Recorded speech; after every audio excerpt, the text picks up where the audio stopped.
Hey everyone, welcome back to DemDMs. My name is Matt.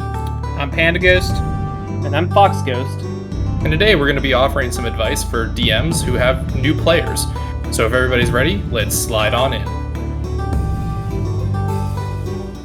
All right, well, I guess the biggest concern is what do you need to worry about as a DM who either has one new player or a whole group of new players, right? The biggest concern, obviously, as in just learning the game for yourself, is getting across the rules to these players. And in that, I mean, just trying to maybe start from just giving them the basics. You know, what die do they need to roll, and tell them, hey, if I ask you to do this, look at this point on your character sheet and roll that, right? That's all they need to know, right? You can handle calling for things and making sure that they can get through a game as easy as possible, because that's going to be one of the biggest barriers of entry for new players is the amount of sheer bulk of rules to this game that you can really get into.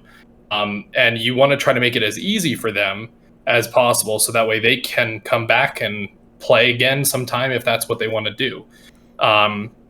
So usually I like to just kind of sit everyone down, whoever these new players are, and kind of just go through the very basics of how to move on a grid, right? That's probably going to happen, and how to roll a die and add what they need to add, right? And generally I just say, hey, roll the d20, and then when you do damage, roll whatever die for the damage. Okay, those are the only two dice that they're probably going to need.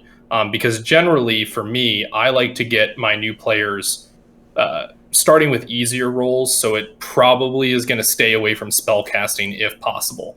Obviously, if you're playing with a whole group of players, you might have to have one of them be the spellcaster, but you could maybe try to find someone who feels a little bit more comfortable with the rules, and that might help get things a little bit further along for you. Yeah, and speaking of dice specifically, new players, they can have a tough time distinguishing between dice, especially like the D12 versus the D20, and maybe the D10 versus the D8. My biggest tip for that is I actually have a set of color-coded dice. It's easy for your new players to be like, you could just be like, oh, grab the green one, grab the blue one, right? Instead of roll a D8. Right. Yeah. Yeah. So one other thing is when you're sitting down with your players for the first time, you're gonna want to walk them through character creation, right? So they know what their abilities are, right? And so that they're not misusing them as well, right? Good example, like a fighter's second wind ability, right? When you sit down with your players and they make their characters, going over them, like, what is a bonus action, and this is how you use your bonus action to use your second wind, and when they're out of that resource, right?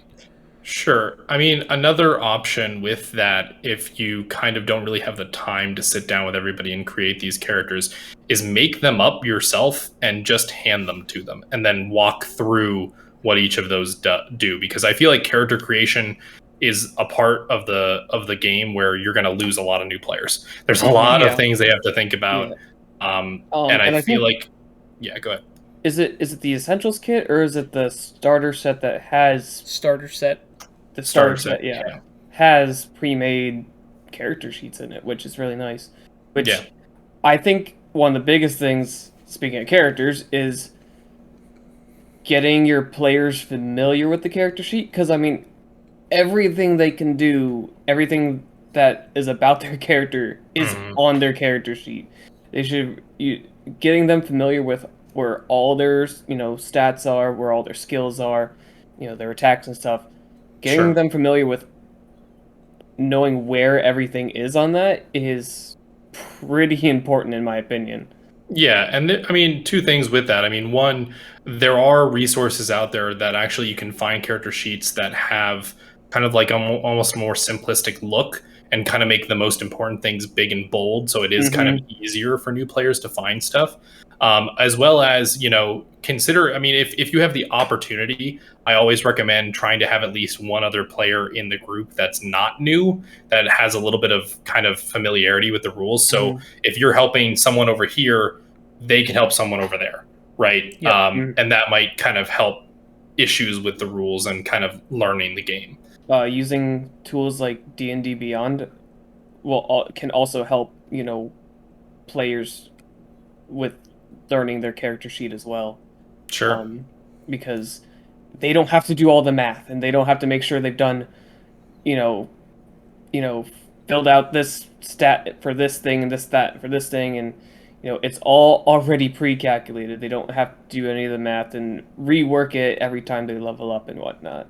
The next real thing that you want to focus on, is to create or pick a story that is simplistic, right? You don't want to reinvent the wheel for new players. A lot of times what new players are expecting and what they'll probably have the most fun with is something that's going to be really reliant on general tropes that you see in whatever version you're playing, or whatever, idea you're playing with, either fantasy, sci-fi, whatever.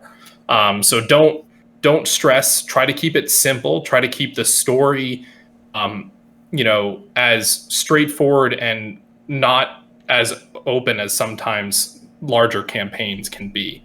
And also know that it doesn't need to be a lengthy story. More often than not, you kind of might want to just do a one-shot. It is the fastest way to give them that sense of completion to a story and sense of resolution that might get them to come back the next session. But you also might find that leaving some sort of cliffhanger might encourage them. Oh, I need to know what that was. What is that? So just keep it brief. And simple. That's the biggest statement that we can make.